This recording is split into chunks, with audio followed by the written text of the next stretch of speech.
Salut les amis, j'espère que vous allez bien. Tada, les amis, aujourd'hui c'est l'été, il fait très chaud les amis. Et qui dit été les amis, on parle de surchauffe moteur les amis. Je vous ai ramené un ventilo.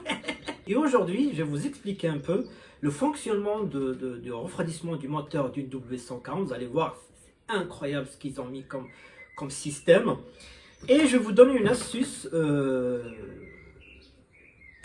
très important. Ça vous prendra 5 secondes à faire. C'est un mini test, un tout petit test, mais croyez-moi, ce petit test, si vous le faites, eh ben, vous allez passer un très bon été sans aucun problème. Allez, c'est reparti.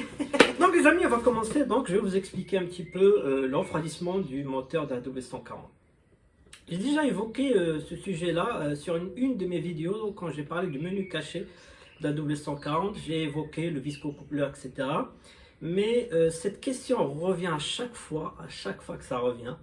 À l'approche de l'été, je vois toujours cette question sur le groupe, etc. Donc je vais essayer un peu de résumer le fonctionnement de refroidissement, comme ça vous puissiez bien comprendre de quoi s'agit-il, comme disait le maréchal Foch. Alors tout d'abord les amis, comme vous connaissez, donc quelques propos liminaires. La W140 elle a un système de refroidissement incroyable. Ce qu'ils ont mis dans le système là, c'est vraiment extraordinaire. Moi quand j'ai découvert ça, bah, je me suis incliné, je dis bah, bravo parce que même aujourd'hui bah, on n'a plus ça et je vais vous expliquer pourquoi. Alors le fonctionnement du refroidissement du moteur, on va rester sur l'aspect refroidissement par eau, hein, sur liquide de refroidissement, etc. C'est là où on va se focaliser dans cette vidéo. Il faut savoir que déjà, comment ça circule l'eau. Je vais vous apprendre peut-être pour certains quelque chose. On a déjà deux pompes à eau. Deux pompes, c'est ça qui est incroyable.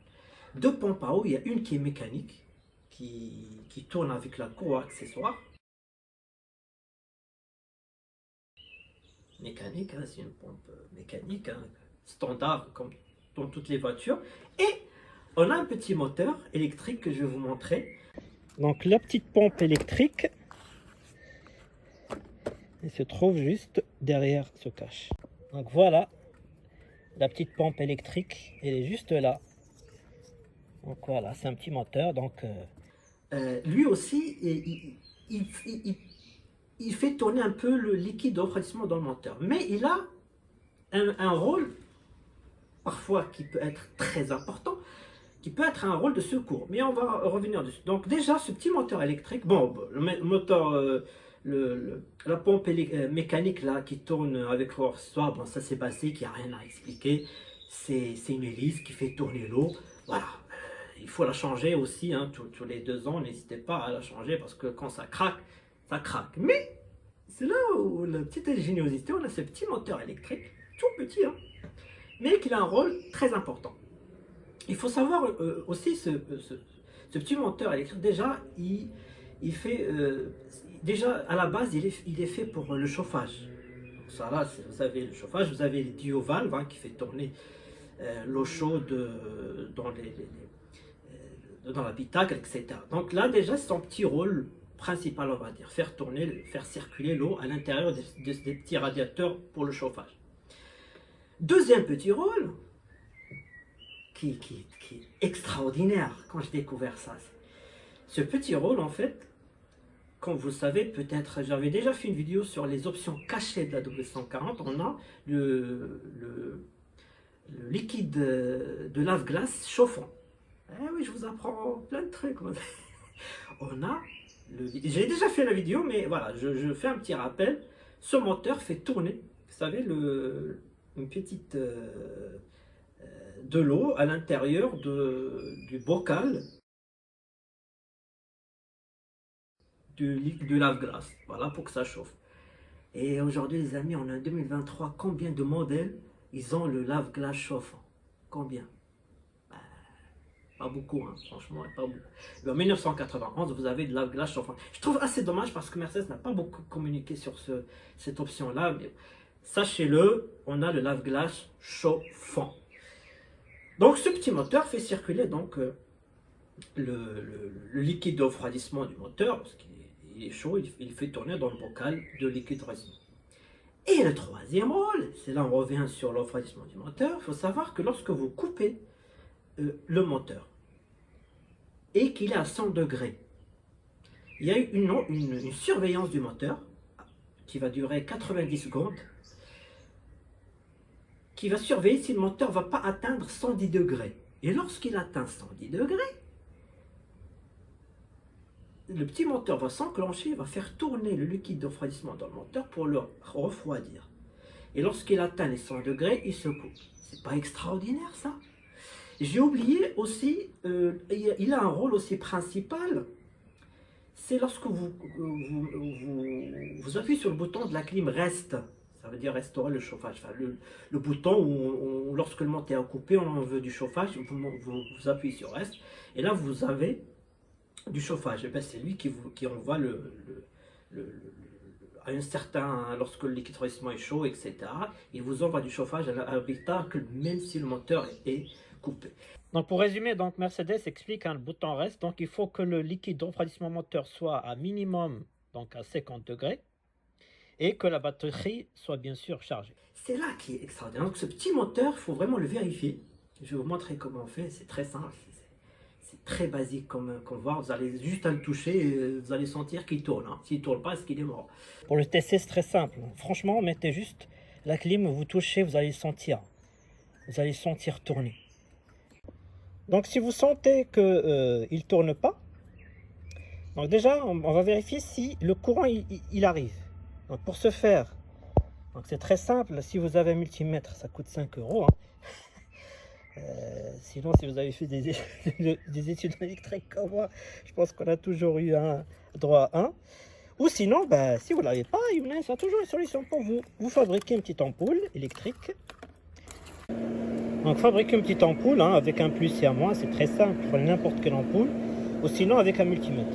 Ensuite, donc là, vous allumez donc la clim, vous mettez sur chauffage.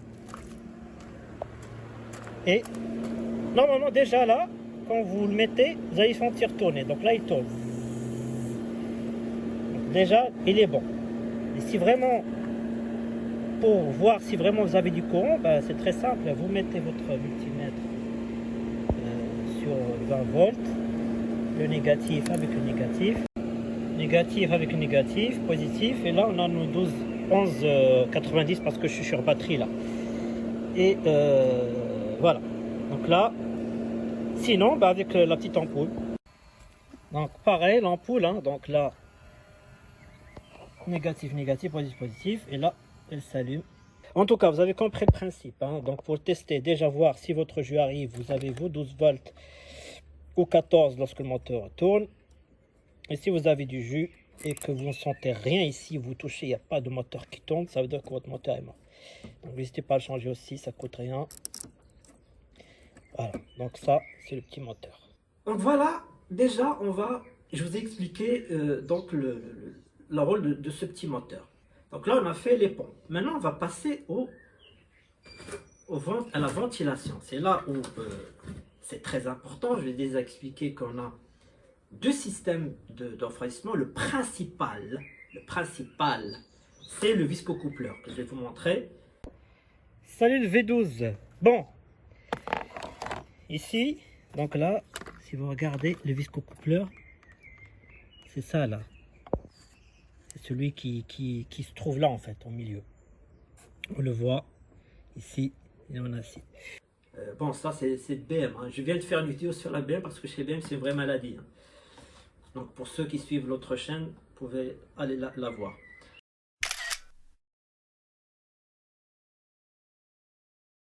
Donc le viscocoupleur, il se met là, c'est une sorte de grosse pièce métallique. À l'intérieur, vous avez de la cire. Et cette cire-là, lorsque le moteur est chaud, donc le viscocoupleur tourne aussi avec la cour accessoire. Et lorsque le moteur est chaud, elle se dilate et là, le ventilo va tourner avec la vitesse du moteur. Donc lorsqu'il est enclenché, il envoie un bruit tellement fort, on dirait un ton. Je vous ai déjà fait beaucoup de vidéos dessus. Et ben ce système-là, parfois, avec le temps, la cire ne se dilate plus, donc elle se rétracte et du coup, lui, il tourne dans le vide en fait. Donc lui, il tourne dans le vide, vous pouvez l'arrêter avec votre main. D'où l'objectif du test que je vais vous montrer. Je pense qu'on va le faire tout de suite. Donc on va aller faire le premier test qu'il faut faire. Ça prend 5 secondes les amis. Et vous allez passer un été sans aucun problème. Donc je vous laisse avec le test. Ok, donc là on a l'hélice. Donc comme vous pouvez voir, ça tourne dans le vide. Parce que, comme j'ai expliqué, la scie est rétractée, donc ça tourne dans le vide. D'accord? Maintenant, le test que je vais vous montrer, il est extrêmement simple. Donc, vous prenez un petit bout de carton, comme ça. Un petit bout de carton, un petit peu rigide. Et vous essayez de bloquer comme ça, là. Et vous démarrez le moteur. Donc, moi, bon, je sais qu'il fonctionne très bien. Mais si vous démarrez le moteur et que votre moteur est chaud, donc vous êtes à 80 degrés ou 85 degrés, et que il est toujours arrêté, vous arrivez toujours à l'arrêter, donc là ça veut dire qu'il est mort. Voilà, donc je répète, vous le bloquez, vous tournez le moteur, vous laissez bien chaud, et normalement si vos ventilos électriques fonctionnent bien à 100 degrés, ils vont tourner. Donc s'ils tournent à 100 degrés et que là vous êtes toujours bloqué, ça veut dire que votre viscocoupleur est mort. De toute façon, lorsqu'il marche très bien, ça souffle comme pas possible. Donc je vais essayer de faire le test sur la mienne. Mais vous allez voir, dès que ça va chauffer un petit peu, ça va résister et à un moment donné, ça va partir, quoi, parce qu'il est tellement puissant que je ne peux pas l'arrêter. Voilà, c'est un petit test qui prend 5 secondes, mais qui peut vous faire passer et économiser beaucoup d'argent. Donc ça vous avez vu, hein, c'est un test assez simple, donc qui va vous permettre de passer un bon été. Voilà. Si ça ne fonctionne pas, si ça résiste, mais que vous arrivez toujours à le coincer, etc., changez-le, ça coûte vraiment rien, changez-le. Voilà. Donc on va faire le test ensemble. Donc là, vous voyez, je pourrais même pas l'arrêter tellement, alors que le moteur est même pas beaucoup, il est même pas vraiment chaud. Vous allez voir, je pourrais pas l'arrêter. Hein. Il est trop puissant, je peux pas l'arrêter. Mais lorsqu'il est mort, vous pouvez l'arrêter. Donc là, impossible de l'arrêter, vous voyez. Il est trop puissant. Je peux pas l'arrêter, c'est pas possible. Et là, vous l'entendez, vous allez l'entendre un peu là. Ça va souffler. Hein. Là, vous avez entendu? Ça souffle, c'est un tank le truc. Donc voilà le test. Donc regardez, il est tellement puissant qu'il fait tourner les hélices. Alors il ne tourne pas, hein. C'est juste qu'avec le souffle, il aspire tellement puissant que les hélices électriques tournent. Donc voilà, c'est un test qui est extrêmement simple, que je vous encourage vraiment à le faire. Ça prend 5 secondes. Et si ça ne marche pas, changez votre viscocoupleur, ça ne coûte rien du tout.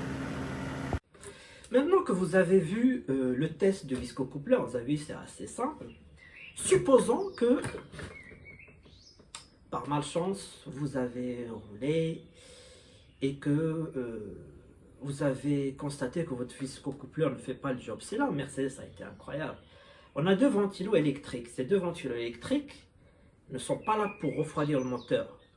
Ils sont là pour aider à refroidir le moteur. Ces 2 ventilos électriques sont faits pour le condenseur de la climatisation. Le condenseur de la climatisation, je vais le faire très rapidement. La clim, comment ça fonctionne? Vous avez un compresseur qui compresse un gaz. Le gaz devient très chaud. Il passe par le condenseur. C'est quoi le condenseur? C'est comme une sorte de radiateur. Hein. Il passe par le condenseur. Et là, les ventilos tournent. Ça refroidit. Le gaz devient liquide. Donc très froid, c'est là où il passe par l'évaporateur avec le petit ventilo, il vous envoie de l'air frais. Voilà, j'ai schématisé très rapidement comment ça fonctionne. C'est là où il rentre en rôle, parce qu'on a 2 ventilos électriques. C'est ça, la particularité de la W140, c'est énorme, ils sont allés très loin. Ces ingénieurs, c'est incroyable. Ces 2 ventilateurs électriques, donc je disais, ils ont le rôle principal, c'est la clim. Alors, ils ont 3 vitesses. 3 vitesses, c'est énorme, 3 vitesses, chez BM c'est 2 vitesses. Ils ont 3 vitesses, la première vitesse, il s'enclenche à une pression, parce que vous avez, avec le circuit de la clim, il y a une pression dans le circuit de refroidissement. Donc, La pression, quand elle atteint, je vous ai déjà montré, allez voir la vidéo du menu caché, vous pouvez voir la pression en barre. Donc il s'enclenche la première vitesse à 14 bars, voilà. La deuxième vitesse à 17 et la troisième à 20 bars. C'est très rare que la troisième vitesse s'enclenche, je vous le dis très honnêtement. Donc voilà.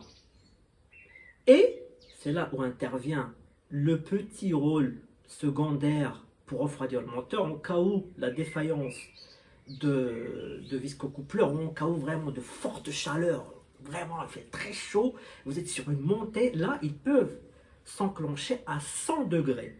À 100 degrés, la première vitesse s'enclenche. D'accord? La deuxième vitesse s'enclenche à 107 degrés.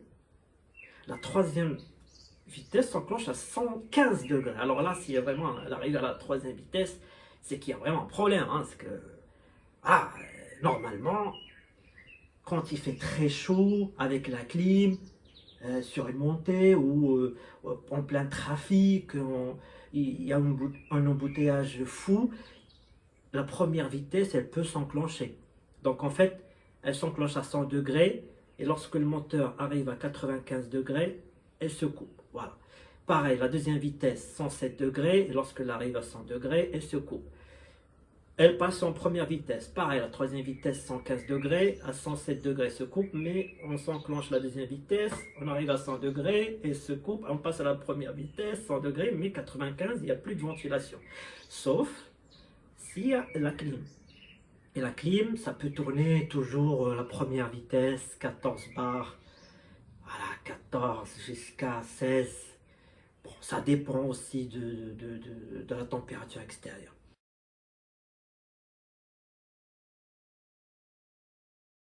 Voilà, donc Mercedes nous a fait vraiment ce beau cadeau de dire, voilà, écoutez, et c'est écrit, hein, c'est écrit dans le manuel, je vais vous montrer, c'est écrit, lorsque vous roulez à 120 degrés, ne vous inquiétez pas. Tant que ce n'est pas dans le rouge, c'est pas grave, lorsque vous êtes à 120. Donc c'est marqué là, donc lorsque les températures extérieures sont particulièrement élevées en cas de conduite en montagne, la température du liquide de refroidissement ne doit s'élever que jusqu'au niveau du repère rouge. Moi, je ne suis pas d'accord avec ça. Mais Mercedes a fait cette phrase pour pas que les gens s'affolent. Mais je vous le dis très clairement, moi, quand j'avais acheté les Didi, je vous ai déjà raconté l'histoire, j'ai traversé l'Espagne à 50 degrés sur une montée, j'ai roulé à 120 degrés. Je ne savais pas que le viscocoupleur ne fonctionnait pas. Je vous parle de ça il y a plus de 10 ans. Donc, quand j'ai ouvert le manuel, il s'est écrit 120 degrés, il n'y a pas de problème. Bon. Mais pour moi, franchement, dans ma tête, je me suis dit, franchement, les moteurs Mercedes, c'est vraiment pourri, hein, parce qu'ils chauffent trop. Il faut savoir que lorsque vous mettez votre bouilloire là, vous mettez un petit thé et à 100 degrés, l'eau commence déjà à bouillir. Alors imaginez 120 degrés dans le circuit de refroidissement, c'est énorme, c'est énorme. Ce qu'il faut retenir, c'est que lorsque votre viscocoupleur est HS, il y a les ventures électriques qui peuvent vous aider à refroidir le moteur et vous rentrez chez vous. Mais je vous en supplie, vérifiez à chaque fois.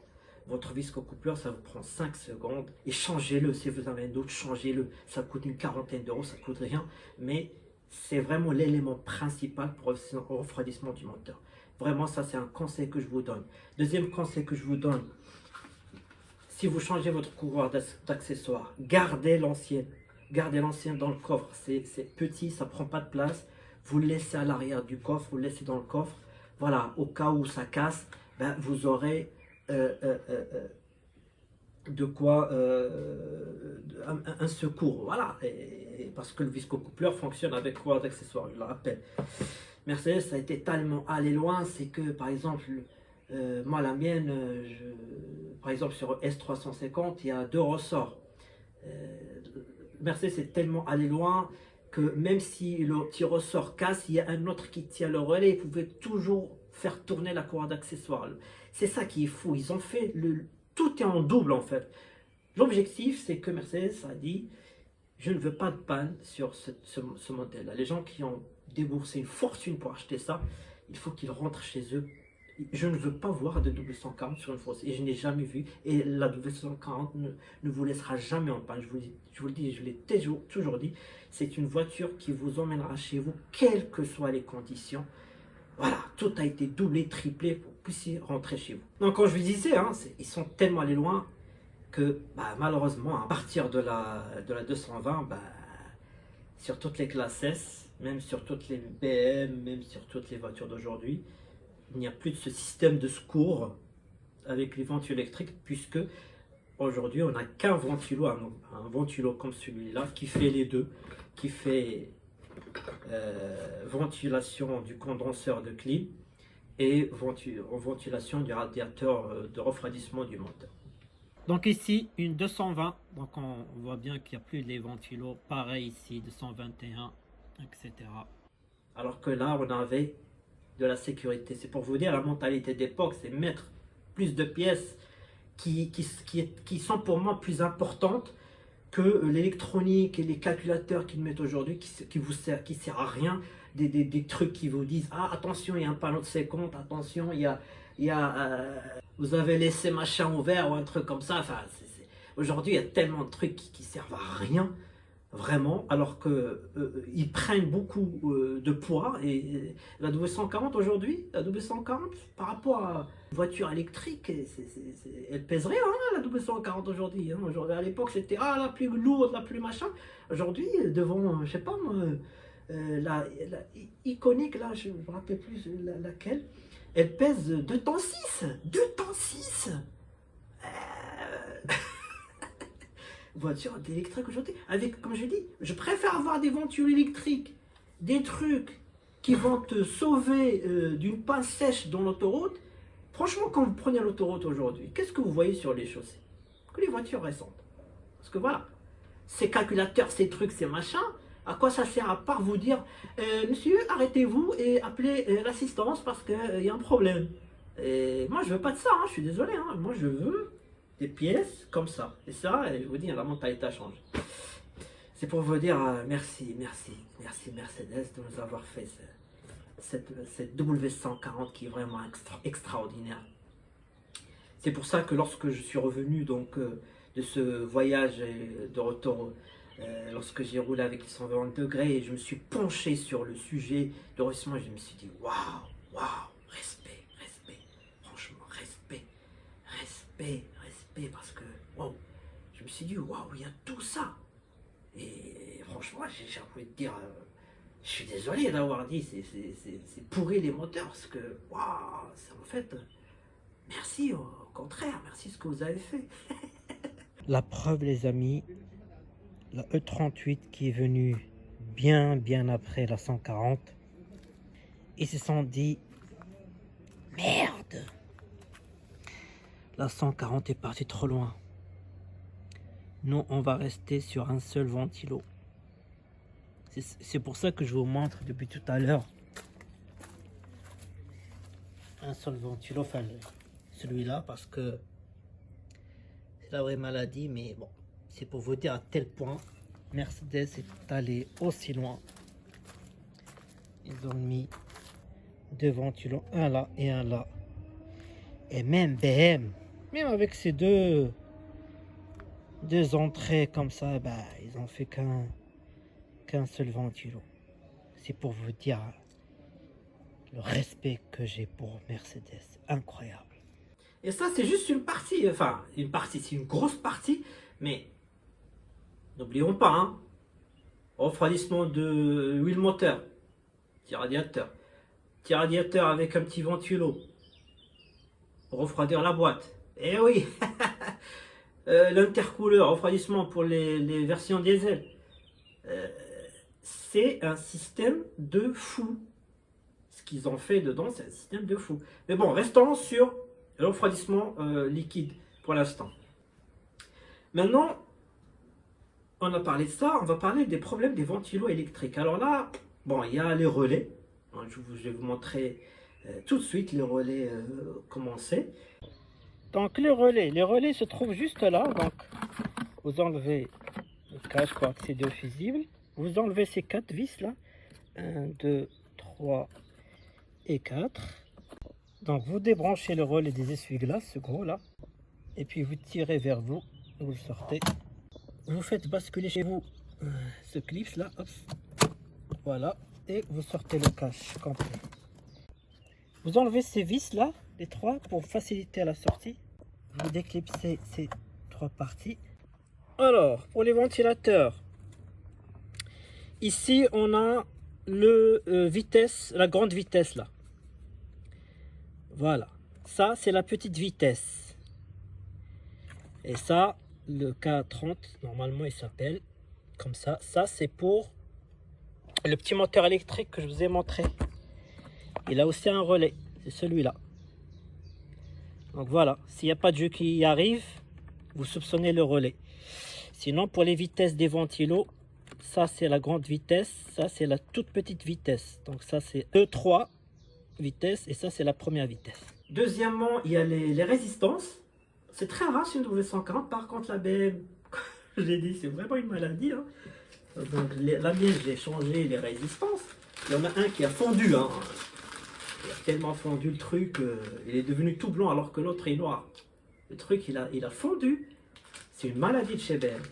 Donc chez W140, on a aussi deux résistances. Bon, je vais vous le montrer, mais vous pouvez les changer si vraiment vous avez un doute. Donc les résistances sont là, donc les deux résistances. Donc vous avez la référence, vous les trouvez toujours la référence dessus, donc vous regardez les références. Donc ici ils sont morts, ben, vous les changez.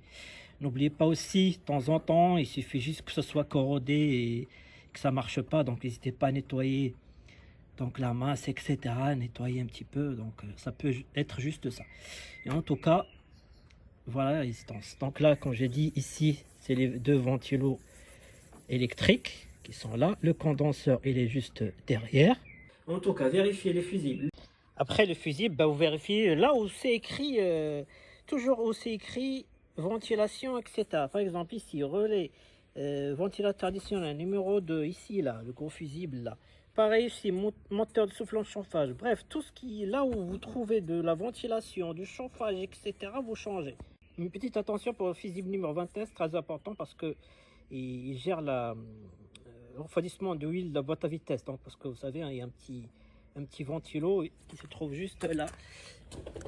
Ici, là, il y a un ventilo qui gère un petit radiateur d'huile boîte à vitesse se trouve là. Donc, voilà. Bref, en fonction de vous, de votre modèle, etc., vous vérifiez. Donc là où c'est écrit chauffage, ventilation, etc., vous changez. Le relais et les résistances. Et très rare cas, vous avez le moteur électrique qui ne tourne pas, mais là, c'est rare quand même. Une autre sécurité, c'est que si un ventilo, un des moteurs électriques d'un ventilo qui marche plus, qui est grillé ou autre, et bien vous aurez toujours un autre ventilo qui va fonctionner. C'est très rare, voire quasi impossible que les deux moteurs électriques tombent en panne en même temps. Et ça, c'est une autre sécurité. Il faut savoir qu'aussi que lorsque la température est inférieure à 5 degrés, les ventilos électriques ne fonctionnent pas. Voilà, c'est pour lorsque la température est inférieure à 5 degrés, ça ne fonctionne pas. Ça fonctionne à partir de 10 degrés, on va dire. Mais moins de 5 degrés, il ne fonctionne plus. Voilà, parce qu'il fait très froid, ça ne sert à rien. Donc voilà, le système est s'autogère sans besoin de ventilation. Donc à moins de 5 degrés, ça ne fonctionne pas. Alors il y a deux types de ventilos sur la W140 avec le viscocoupleur. Et le phase 1, c'est en acier. Et à partir de la phase 2, c'est devenu en plastique, comme celui-là. Une petite différence. Alors attention, c'est là où il y a une petite différence, c'est que la courroie accessoire n'est pas pareille entre l'hélice en acier et l'hélice en plastique. Donc il faut faire attention, parce que il faut vraiment bien choisir votre longueur de... Si vous prenez un petit peu long, ça va glisser. Donc prenez vraiment, si vous avez l'hélice en acier, prenez vraiment la courroie qui va avec l'hélice acier. Et vice versa, si vous avez l'hélice en plastique, il faut prendre la courroie qui va avec l'hélice en plastique. Bon, je termine juste par un petit truc, tellement pour vous dire à quel point ils sont allés loin.